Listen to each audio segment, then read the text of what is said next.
Fundamental rights के features हम लोग देखते हैं। अब फीचर्स का मैं बात करती हूँ फंडामेंटल राइट्स का।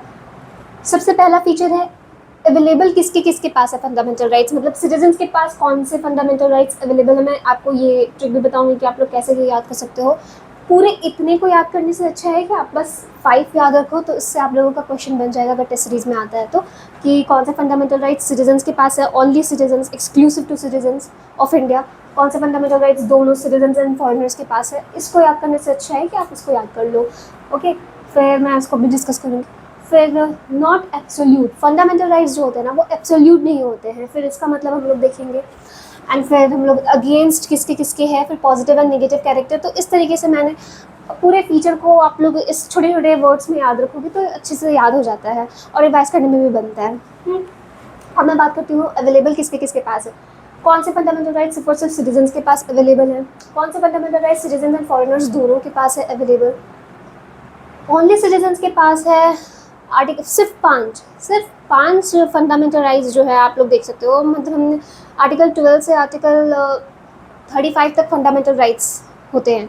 आर्टिकल 12 तो स्टेट का डेफिनेशन देता है, वो हम लोग डिस्कस करेंगे आगे। अभी हम लोग जैसे जैसे लक्ष्मीकांत ने दिया हुआ है उस तरीके से हम लोग आगे बढ़ रहे हैं, ठीक है। आर्टिकल 12 आपको पता है, आर्टिकल 13, बट आर्टिकल 14 से हमारे फंडामेंटल राइट्स स्टार्ट होते हैं। तो अब आर्टिकल 14 से हम लोग डिस्ट्रीब्यूट करके देखते हैं कि कौन से फंडामेंटल राइट्स सिर्फ और सिर्फ सिटीजन के पास है, कौन से फंडामेंटल राइट्स दोनों के पास है।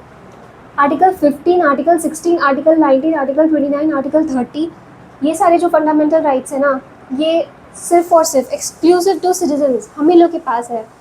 आर्टिकल 15, आर्टिकल 16 इनके डेप्थ में हम लोग अभी थोड़ी देर के बाद देखेंगे आगे वीडियो में, बट अभी आप लोग कैसे याद रख सकते हो, सिर्फ सिटीजन्स के पास है। ये जो जैसे कि 5 फिंगर होते हैं ना, 5 फिंगर जैसे आपने भूलते हुए सुना होगा कि ये 5 फिंगर हमारे लिए बराबर होते हैं, ठीक है। एक को भी चोट लगी तो दर्द उतना ही होता है, सबका इम्पोर्टेंस अपना अपना है, पांचों बराबर होते हैं। ऐसे पेरेंट्स बोलते होंगे कि बच्चे कितने भी हो ये 5 उंगली की तरह होते हैं, सब प्यारे होते हैं। तो उस तरीके से मैं आप लोगों को कह रही हूँ कि 5, सिर्फ 5, मतलब जस्ट जैसे कि एक पेरेंट के लिए एक बच्चा सारा बराबर होता है, उसी तरीके से हम लोग सारे सिटीजन्स, ठीक है, हम लोग कोई भी सिटीजन्स हो, सब बराबर होते हैं एक स्टेट के लिए। और इसीलिए हमारे मतलब हम इंडिया में हम लोग सब सारे सिटीजन्स बराबर हैं, ठीक है। पाँचों के पाँचों हम लोग मतलब सारे सिटीजन्स, ये 5 फिंगर किस चीज़ को डिनोट कर रहे हैं, हम लोग सबको सिटीजन्स को डिनोट कर रहे हैं, इंडिकेट कर रहे हैं। अब 5 याद हो गया कि ये 5, सिर्फ और सिर्फ 5 फंडामेंटल राइट्स याद रखिएगा, सिर्फ और सिर्फ सिटीजन्स के पास है। इतने इससे तो याद रहेगा हम लोग सारे सिटीजन्स बराबर है स्टेट के लिए, सिर्फ 5 फंडामेंटल राइट्स, 5 उंगली 5 बराबर होते हैं। अब इसमें भी कौन कौन से हैं, 15 एंड 30 एक साथ याद कराऊंगी, 16, 19, 29 इसका अलग से बताती हूँ ट्रिक। 15 से 30, अब देखिए इस तरीके से सोच करके देखिए कौन से फंडामेंटल राइट सिटीजन्स के पास है। हम लोग सिटीजन्स है, 15 का 2 गुना, ठीक है, 15 का 2 गुना होता है, इंटू 2 करिएगा 30। क्या लगता है कि हम लोग सिटीजन्स, हमारी जो पॉपुलेशन होती है इंडिया में, हमारी ही 2 गुना हो सकती है। यहाँ पे आप लोग देखिए जैसे कि 14, ये किसी का भी यहाँ पे 2 गुना आपको नहीं मिलेगा, बट जैसे 15 का 30 दिख गया, 2 गुना होता हुआ देखा। सिटीजन्स इंडिया में सिटीजन्स ही है ना जिनकी पॉपुलेशन डबल होगी, ट्रिपल होगी, मतलब इस तरीके से होगी। तो इस तरीके से आप लोग याद रख सकते हो। पहले बात तो 5 है सिर्फ, वो मैंने याद करवा दिया। उसके बाद फिर 15 से 30 वो याद हो गया। अब सोल, इंडिया की सोल किस में है, हमारे सिटीजन्स में है। हम लोग जितने सिटीजन्स हैं हम लोग सब में ये सोल बचता है इसका, हमारे इंडिया का सोल बचता है। और फिर इंडिया के भी जो, इंडिया कैसे है, हम ही लोग सबसे तो है, हम लोग सिटीजन्स, हम ही लोग तो कॉन्स्टिट्यूट करते हैं ना इंडिया को, ठीक है। तो आर्टिकल 16 सोल, इसको हम लोग हिंदी में बोलते हैं ना सोल, तो सोल सिटीजन्स स्पेसिफिक मैं बता रही हूँ, सिर्फ सिटीजन्स स्पेसिफिक, तो आपको सिटीजन्स को ध्यान में रखते हुए चलना है। इसके बाद फिर 19 एंड 29 लास्ट में क्या आ रहा है, 9। और 9 को मैं, अगर आप लोग अगर मेरे चैनल के साथ कंटिन्यू करोगे और आगे हम लोग जितने भी आर्टिकल्स करेंगे तो इस तरीके से ही याद करवाती हूँ मैं। 9 को हमेशा हिंदी में नो होता है ना, और उसको मैं इंग्लिश में नो कर देती हूँ, ठीक है, नो, ठीक है। तो 90 आर्टिकल 19, आर्टिकल 29 लास्ट में लगा है 9, यहाँ पे किसी में भी लास्ट में 9 नहीं लगा है, 9 मतलब नो, 9 मतलब नो, नो ये काम नहीं करना है। बहुत सारे आपको देखा होगा कि फंडामेंटल राइट्स दिए तो गए हैं बट रिजनेबल रिस्ट्रिक्शंस के साथ दिए गए हैं, मतलब बहुत सारे रिजनेबल रिस्ट्रिक्शंस के साथ। किसके लिए वो रिजनेबल रिस्ट्रिक्शंस? हमारे लिए, सिटीजन्स के लिए, कि नो नो आपके पास freedom of speech and expression तो है, बट उससे आप स्टेट की पीस एंड ऑर्डर को ये नहीं डिस्टर्ब नहीं कर सकते हो। तो इस तरीके के रिस्ट्रिक्शंस है ना, नो है, बट है आपके पास राइट्स, बट ये नहीं कर सकते हो, वो नहीं कर सकते हो। एज अ मतलब कोनोटेशन जैसे कहते हैं ना कि नो वाला साउंड कर रहा है, तो नो सिटीजन्स को ही कह रहे हैं हम लोग, नो नो नो ये नहीं करना, आपके पास है राइट बट ये नहीं करना। ठीक है, तो 1929 हो गया। इसी में बहुत अच्छा समय चला गया, बट ठीक है याद हो जाएगा। वहाँ पे टेबल भी दिया हुआ लक्ष्मीकांत में, तो मैंने इसी में डाल दिया एक ही साथ में। फंडामेंटल राइट्स जो है कुछ सिर्फ और सिर्फ सिटीजन्स के पास है, कुछ दोनों के पास है। तो दोनों के लिए आप देख सकते हो आर्टिकल 14। आप राइट टू इक्वालिटी, ऐसा तो नहीं है ना कि फॉरेनर्स को बोलोगे कि नहीं इक्वालिटी यहाँ पे आप लोगों को नहीं देंगे। राइट टू इक्वालिटी बहुत ही एक क्या बोलो, एक बेसिक ह्यूमन राइट है, वो सबके पास होना चाहिए। ठीक है, वो है फिर 20, 21, 21A, 22, 23, 24, 25, 26, 27, 28। तो ये सारे राइट्स जो है ना वो सिटीजन एंड फॉरेनर्स सबके पास है अवेलेबल। एक सेकेंड,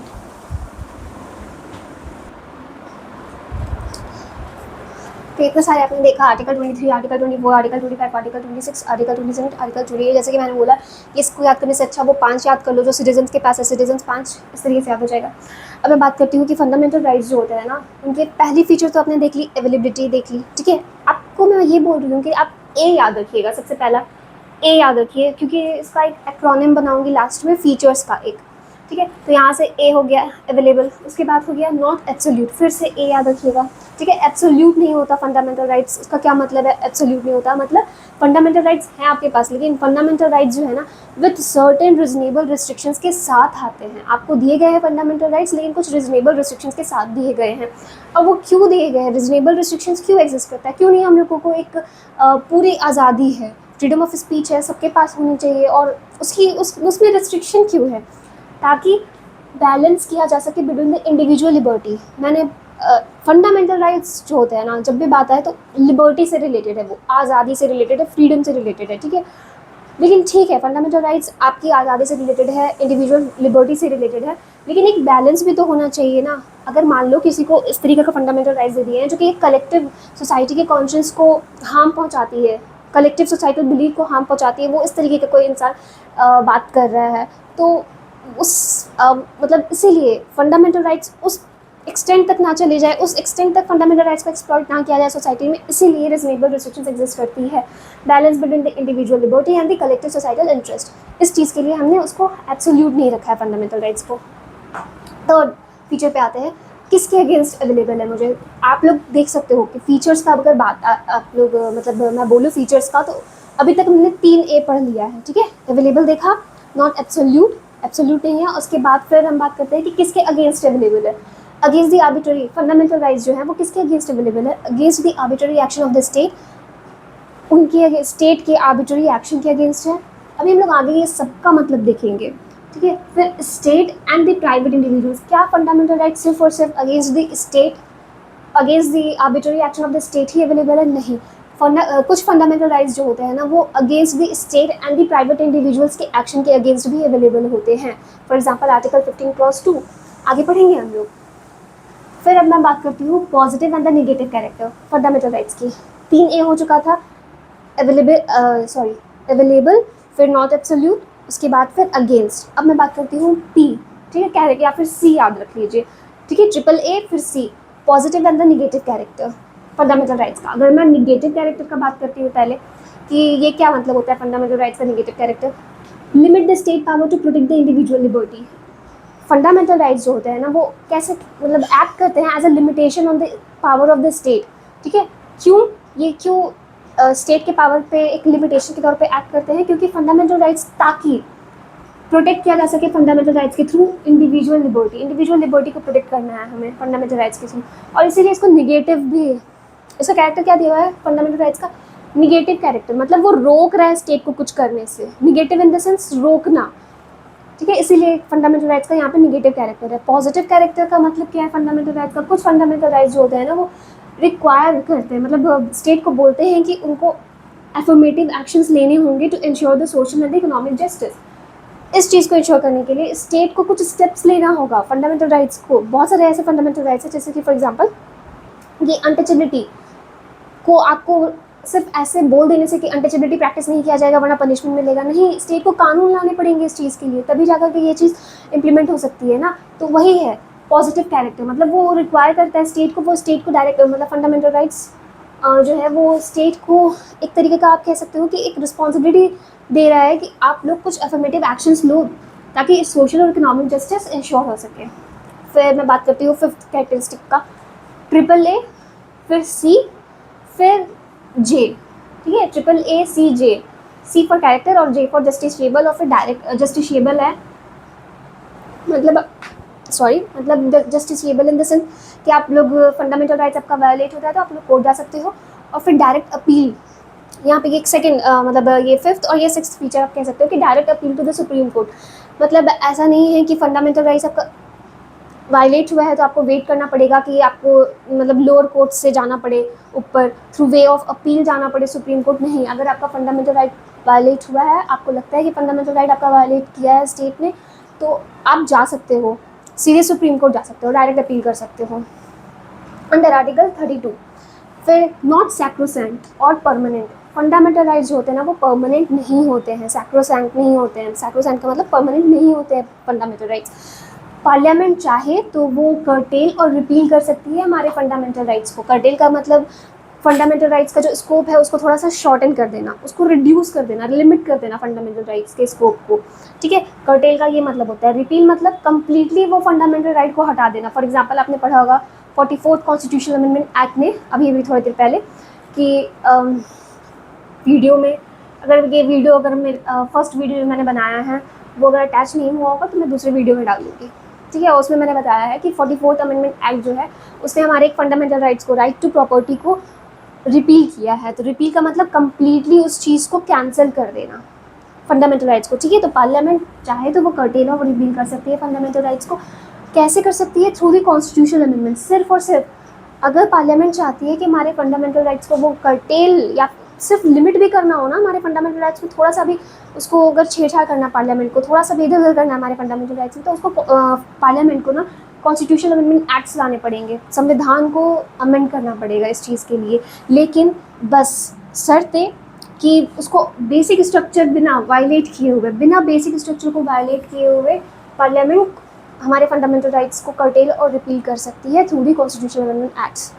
अब मुझे पॉज करना होगा इस चीज़ को।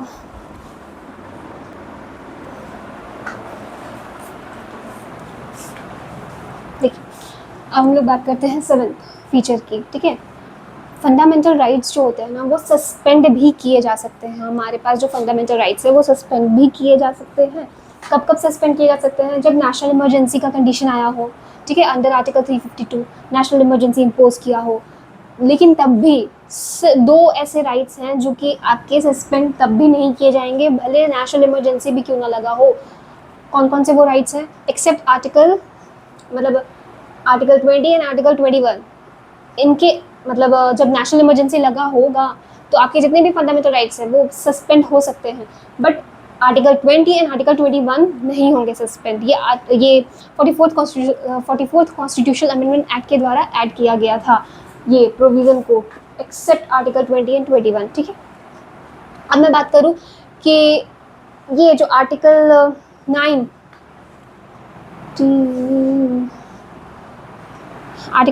के द्वारा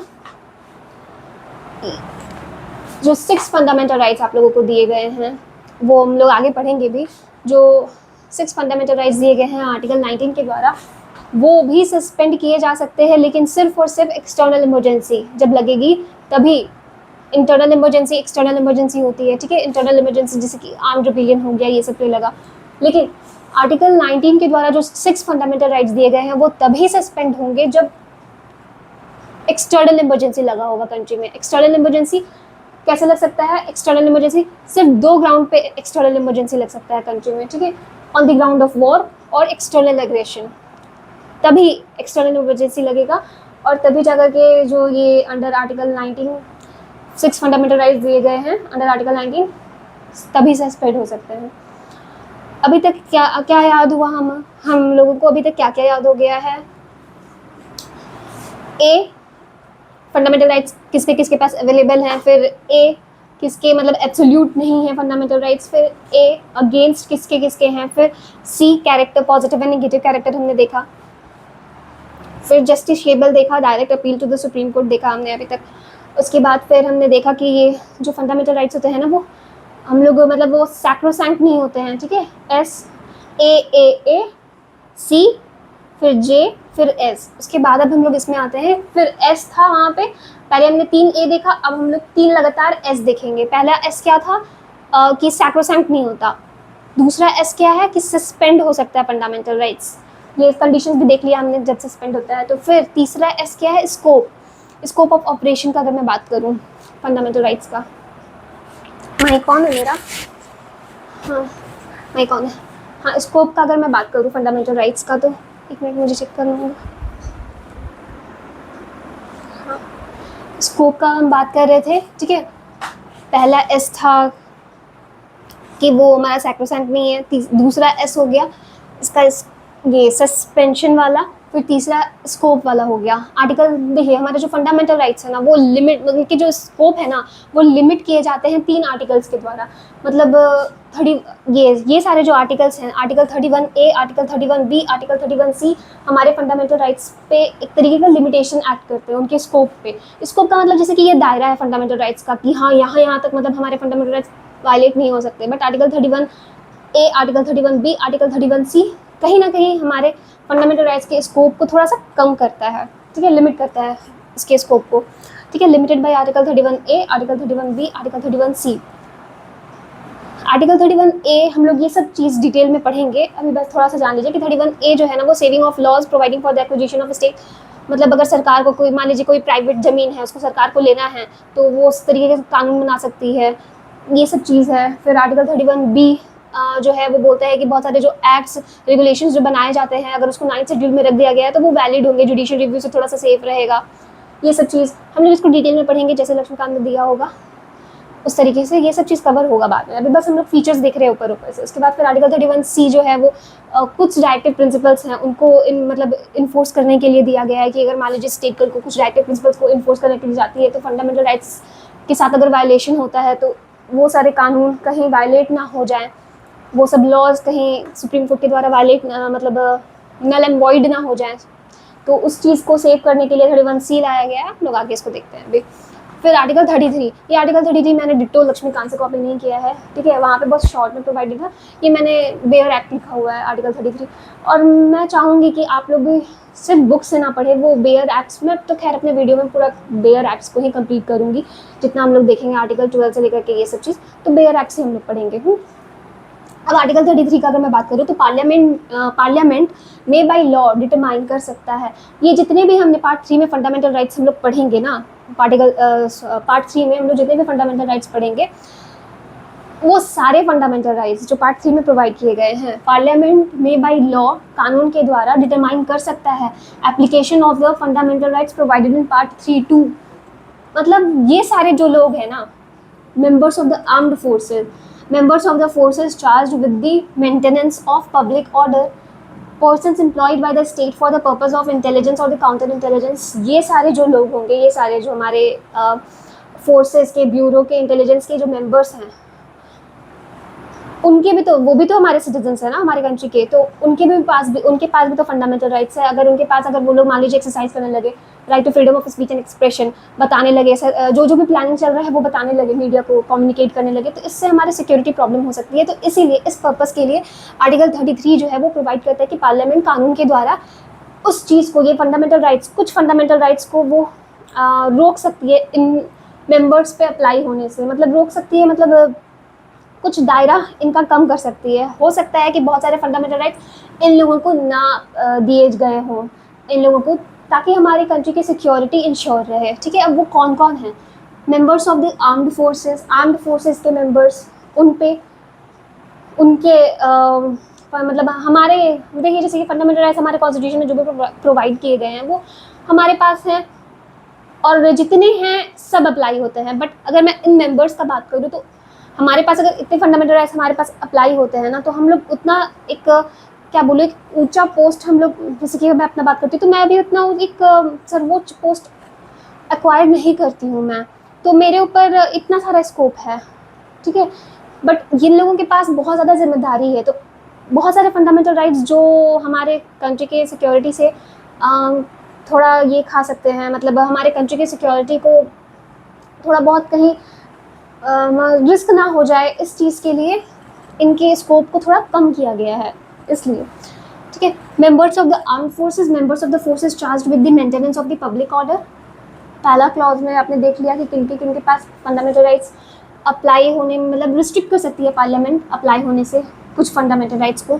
members of the forces charge with the maintenance of the public order, फिर persons employed by the state for the purpose of intelligence और द काउंटर इंटेलिजेंस। तो ये 3 लोगों के, मतलब इन 3 मेंबर्स के बारे में बात किया गया है, लोग मैं बोल रही हूँ नहीं, इन 3 मतलब मेंबर्स के, मतलब clause A, clause B, clause C के बारे में बात किया गया है। Members of the armed forces, फिर वो मेंबर्स जो कि एम्प्लॉयड है, और वो मेंबर्स ऑफ द फोर्सेज जो कि देख रहे हैं maintenance of the public order, police for example, और फिर persons employed by the state for the purpose of intelligence, जैसे कि रॉ के मेंबर्स हो गए, ठीक है, और काउंटर इंटेलिजेंस वाले मेंबर्स हो गए। तो इन लोगों का अगर बात किया जाए, तो फिर यहाँ पे क्लॉज डी में क्या कहा गया है कि persons employed to set up telecommunication system for ABC। मान लीजिए ये सारे मेंबर्स हैं, members of the armed forces हैं, फिर पुलिस वाले सब फोर्सेज हैं, ये सब। अब कोई वो लोग जो इलेक्ट्रिसिटी का सेटअप करने का काम कर रहे हैं, ये सब चीज़ कर रहे हैं, वो सब जो पर्सन ये सब काम स्टेट के द्वारा एम्प्लॉय किए गए हैं, ठीक है, ये टेलीकम्युनिकेशन सिस्टम को सेटअप करने के लिए। आपको पता है ना, मिलिट्री लोग भी तो कम्युनिकेट कर सकती है एक दूसरे से, तो कहीं वो लोग ये कुछ इन्फॉर्मेशन लीक ना कर दे ये सब चीज़ के लिए, तो इनको भी इंक्लूड किया गया है, ये याद रखिएगा। पर्सन्स एम्प्लॉयड जो कि स्टेट के द्वारा एम्प्लॉय किए गए हैं, क्यों? ताकि वो टेलीकम्युनिकेशन सिस्टम सेटअप करें इन लोगों के लिए, members of the armed forces के लिए, members of the forces charge with the maintenance of the public order, फिर persons employed by the state for the purpose of the intelligence और counter intelligence, इनके लिए। तो इनको भी इंक्लूड कर लिया गया है उसके द्वारा, उनके भी फंडामेंटल राइट्स को रिस्ट्रिक्ट किया जा सकता है पार्लियामेंट के द्वारा, ठीक है। Article 34, restriction on rights conferred by this part while martial law is in force. जब मार्शल लॉ लगा होगा, तो कई बार क्या होता है ना कि जो फंडामेंटल राइट्स होते हैं हमारे पास, उस एरिया में जहाँ पे मार्शल लॉ लगा हुआ है, वहाँ पे फंडामेंटल राइट्स हमारे वहाँ पे रिस्ट्रिक्शन हो जाती है हमारे फंडामेंटल राइट्स पे। वो उसके बारे में बात करते हैं आर्टिकल 34, ठीक है। ये बेयर एक्ट से मैंने उठाया हुआ है ये सारे पॉइंट्स। ये हेडिंग है आर्टिकल 34 का, क्या है? Restriction on rights conferred by this part 3 while martial law is in force. और आर्टिकल 34 क्या कहता है?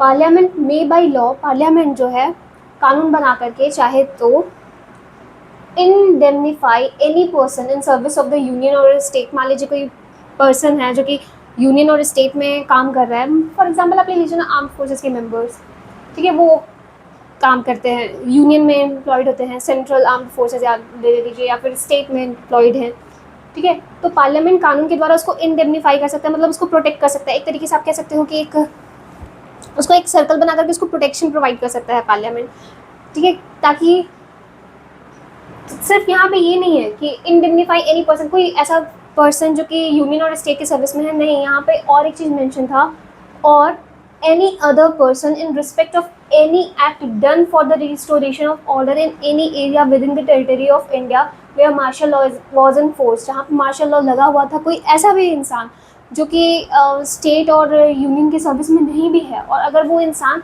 कोशिश कर रहा है कि वहाँ पे लॉ एंड ऑर्डर वहाँ पे इस्टेब्लिश हो जाए फिर से, वो भी इंसान को प्रोटेक्ट करने का काम पार्लियामेंट कर सकता है अंडर आर्टिकल 34, ठीक है, अंडर आर्टिकल 34, ठीक है। Indemnify any person in service of the union और स्टेट, और एनी पर्सन और एनी अदर पर्सन, ठीक है, और any other person in respect of any act done for restoration of order in any area within the territory of India where martial law was in force. और अभी और है यहाँ पे देखिए, और validate any sentence passed punishment inflicted. मान लीजिए कोई आर्म्ड फोर्सेस में ही है, कोई काम कर रहा है और कहीं पे मार्शल लॉ लगा हुआ है, तो उसकी रिस्पॉन्सिबिलिटी है कि वो वहाँ पे फिर से लॉ एंड ऑर्डर को रीस्टोर करे। तो मान लीजिए उन्होंने कोई सेंटेंस पास कर दिया जहाँ पे मार्शल लॉ लगा हुआ था, कि किसी को सजा ही सुना दिया कि उसे मृत्यु हो जानी चाहिए, तो भी पार्लियामेंट अंडर आर्टिकल 34 वैलिडेट कर सकता है उसके इस पास किए हुए जजमेंट को, ठीक है।